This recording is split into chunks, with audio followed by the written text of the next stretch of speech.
hear me? Yeah. Oh, good. Well, hi. I'm so glad to do this live message with you. Um, when God puts things on our heart, I love that you are very spirit filled as well, and that you just go, yes, let's do it. If it's for God's purpose and His glory, let's do it. So, the message today is you were born to make a difference, and it's coming from my devotional Lifted. Looks like Damien's going to go somewhere where he can have a little bit more. Oh, nice. Okay, that works. You have your microphone off. So looks like he's getting all set up. So I'm just I'm grateful that. ready. I just had to move Oh yeah. areas. The what? What? I had to move areas. Okay. We're good. Okay. Good. I love talking to you on the phone, and this is our first time talking in front of anyone who God wants us to influence today. So you have your book with you? Yeah, I do. It's right here. Awesome. Come on, I'm tapped in. Come on, Mom. Yay. So this is my son. God is so good. I just think about the beginnings that we had together, and I was saying earlier, but when I just started to kind of do an intro to why we're doing this today, I was sharing that just the beginnings of our story. And so I've written down a few notes about how we began and how God brought you into this world, and then where we are today, and why I wrote this devotional. So you were born to make a difference. Jeremiah 1:5 says, before I formed you in the womb, I knew you. Before you were born, I set you apart. I appointed you as a prophet to the nations. And what I love about that for our conversation today is that I was living in such sin, and I was deceived, and I was living in this way where I was just seeking so much for my own self and my own joy and my, just I was living a life that was on the road to destruction.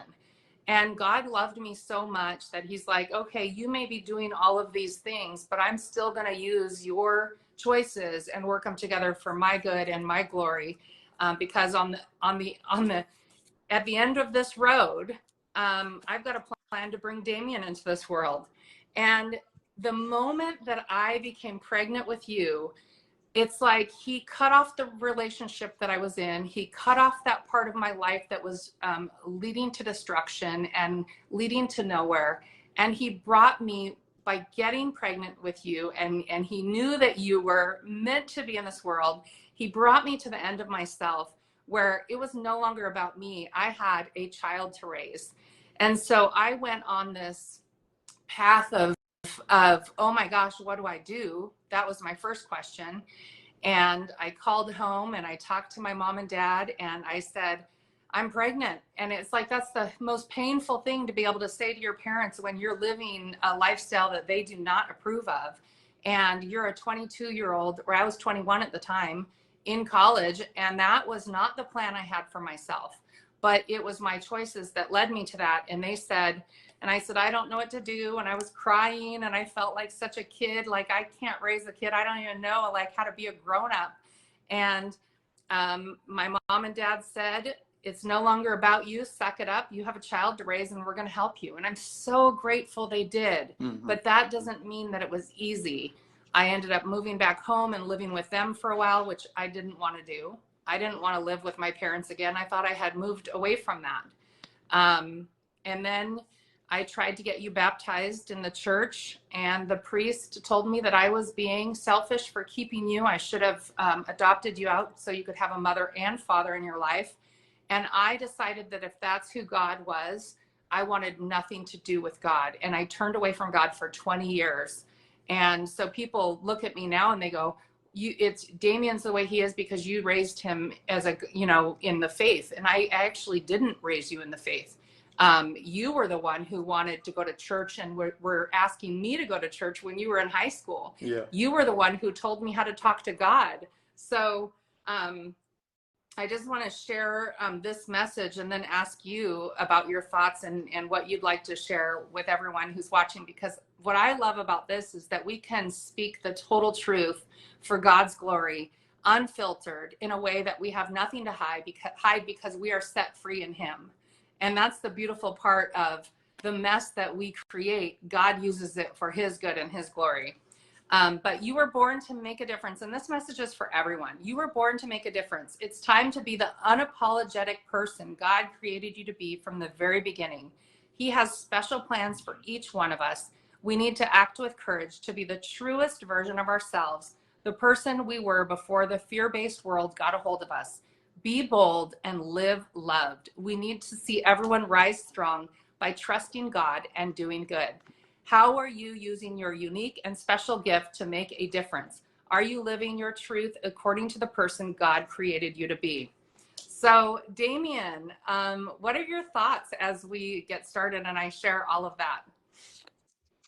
First, just thank you for allowing me to be on this video chat with you. You know, I think this is an important topic because a lot of people see how we're living our lives now and they just assume that it's been like this. But, you know, this is only a reflection of the past 3 years, 4 years. So going on to 5. But God is good in that way because he is going to be glorified in this call. That's my biggest need and want from this, is that God is glorified above our own wants and desires. Amen. But that he is glorified through this, and I know he will be. So thank you for just bringing that to everyone's attention, because a lot of people think, oh, you raised this God-fearing young man, this kid in the Lord, and look at him, he did not depart. But that's not how it was. Like, we were a family who, as I remember, and you can check me, but we were a family who went to church on Christmas Eve. We went on Easter Sunday. You know, we went for the major holidays, but we didn't go consistently. So we weren't churchgoers, and definitely did not talk about the word in our household. So growing up, I had to kind of realize for myself, and I think that's so crucial. I had to form my own relationship with God. I had to realize I wanted it, and it wasn't forced upon me.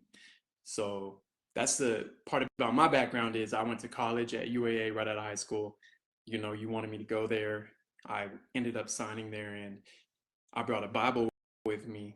And during the toughest of times, I would read from that Bible, and I would just read random verses. And I would yell at God. I would try God. I would submit to God. I would fail with God. I would just try to do it all on my own, under my own power. But I was making a way for him to really intervene in my life. Behind the scenes, I was still going to him. I was trying to form a relationship. I was trying to seek him. And so the way I was really brought up in the Lord was through pain and suffering on trying to do everything my own way and trying to live a selfish lifestyle, trying to get everything else. You know, Deion Sanders has a great video and talk about it, where he was saying I was at the top of my game, the peak of my performance, and nothing filled me. You know, I had the women, I had the money, I had the materialistic things, I had everything you could desire, but none of that filled me at the end of the day. I was still empty, and I needed something to fulfill me. And I didn't find that until I found Christ. So that's kind of where I was at. I didn't have the money like Deion. I didn't have the material things, but I had, you know, a lot of different vices. I had a lot of different idols that I was going to when I was young in college. And it wasn't until I moved to Oregon, I stopped talking to you, and I was treating you terribly. And I remember, this is on record for everybody who thinks my mom raised me in the Lord and she did all this to bring up this God-fearing man you see today. My mom was the bane of my existence. Like, I was like, growing up, I would treat her so terribly. I'd walk by her in the hallways and go like this if she was over on this side, so I can look at her. I'd tell people that, oh, that's Principal McMahon. You know, that's not my mom, like in school. And like, I was just a complete selfish just prideful person. And I remember I would curse my mom out. I would not talk to her. 2018, I blocked her from my phone. I told her she was the devil. I didn't want anything to do with her. And then my whole world crumbled, and I was forced to come back to Alaska. And it's funny how God will humble you when you're completely disobedient, but you're still his child. Because I was going to God 2014 to 2017, 2018 hit, and then all of a sudden I was kind of just like distancing myself completely from God. And so he humbled me, made my whole world shatter, gave everybody the false image of who I am through mistakes I made during that year.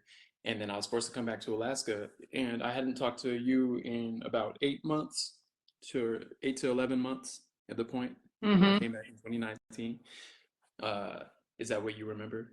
Like something Yeah, around there? it's why I wrote this devotional. Is I knew that no matter what you said to me and what you were doing, that it was not about me at all. Mm-mm. It was about the devil getting a hold of you in a Hurt way people, that, hurt people, yeah, hurt people, hurt hurt people, hurt people. people. I was hurt. I was broken. And Yeah. I gave my life to Christ 2019, January 6th, right after my birthday. And since then, it's been about everyone else but me. And so since then, I've treated my mom like I started getting her flowers so often that she told me, "Damn, I don't want flowers from you anymore. You need to save your money." Like, and I just told her, like, every time they're getting ready to die, you need a new batch because you're a queen. And I started calling her a queen. I started calling my mom the true uh, person that God created her to be. I'd start to call her those things and reflect that through my words towards her and my conduct towards her and my actions. And so I would You massage even washed your my feet. feet. Yeah. Yeah, I'd massage your feet, and It was so I'd put uncomfortable. I was like, okay. I'd wash your feet like Jesus, because Jesus said, like I do unto you, do unto others around you. And so I would do a lot of things that I would never think of when I was younger, before 2019, that after 2019, it was a complete switch. And you had the big turnaround on Facebook Live. You showed everyone what happened, but are the only person who saw what happened with me when I gave my life to Christ. I was awake for days in your garage in that little apartment in Alaska on Trenny Street, Trenny Loop. I was awake for days, didn't sleep, didn't eat, would talk to God for hours. People would say I'm going crazy if you saw what I was doing. Going up to mountains, yelling at God, talking with God, speaking in tongues, and just loving the Creator working through me. And so that happened for 3 solid days. God took control when I gave my life to him, completely changed my desires, completely changed. And I still have the same flesh that wants to go back, but my desires are different and they've been molded over time. And I can feel them continuing to work in me and him continuing to take control.